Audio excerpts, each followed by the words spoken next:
నా స్టైల్లో ఆమ్లెట్ అయితే ఎట్లా చేయాలో చూపిస్తాను. చూసి చేసుకొని నాకు కామెంట్ చేయండి. నేనైతే 2 eggs తీసుకున్నా.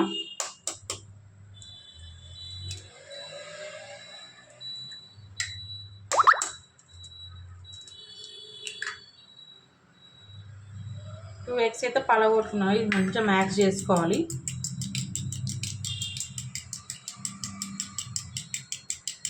దీంట్లోకి కొద్దిగా అల్లం పేస్ట్,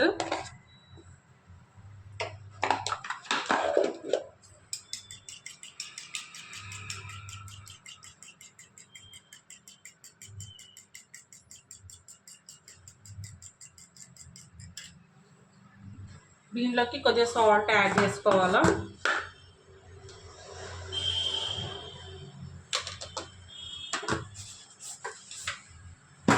కొద్దిగా కారం పొడి,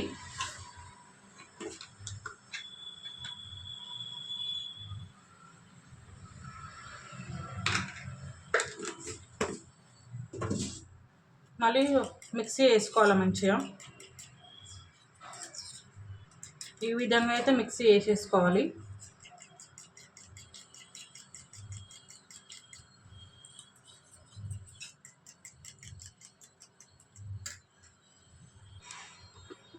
దీంట్లోకి అయితే కొద్దిగా కొత్తిమీర యాడ్ చేసేసుకుందాం. కొద్దిగా చికెన్ మసాలా,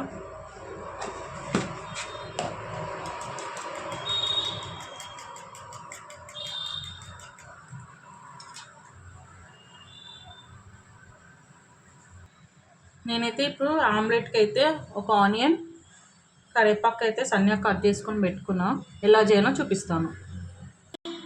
ప్యాన్ అయితే పెట్టిన చిన్నది, ప్యాన్ అయితే హీట్ చేసేసుకుంటున్నా. దీంట్లో అయితే కొద్దిగా ఆయిల్ పోస్తున్నాను.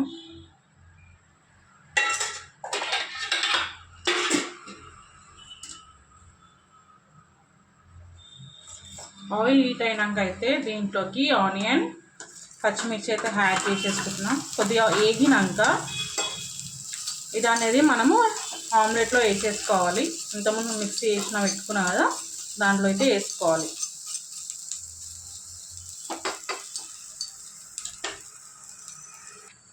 ఈ విధంగా అయితే లైట్గా వేయించుకోవాలా.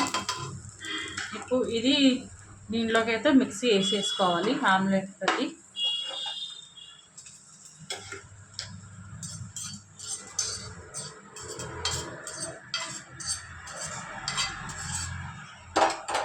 మళ్ళీ సేమ్ ఇదే ప్యాన్లో కొద్దిగా ఆయిల్ పోసుకొని ఇది అయితే మొత్తం మిక్స్ చేసేసుకోవాలి ఇట్లా.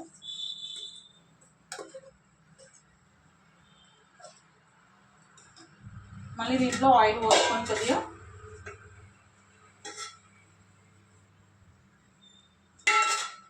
ఆయిల్ హీట్ అయినాక దీంట్లో పోసేసుకోండి.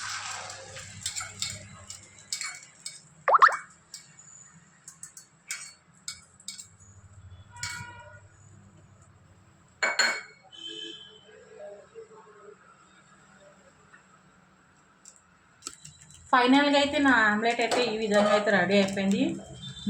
మీరు ఒకసారి ట్రై చేసి చూడండి. ఈ ఆమ్లెట్ టేస్ట్ మీ ఇంట్లో ట్రై చేయండి, చాలా బాగుంటుంది. ఇట్లా వేసుకుంటే అయితే చాలా బాగుంటుంది ఆమ్లెట్. నాకైతే ఇలాగనే ఇష్టం. మీరు కూడా ట్రై చేసి నాకు చెప్పండి.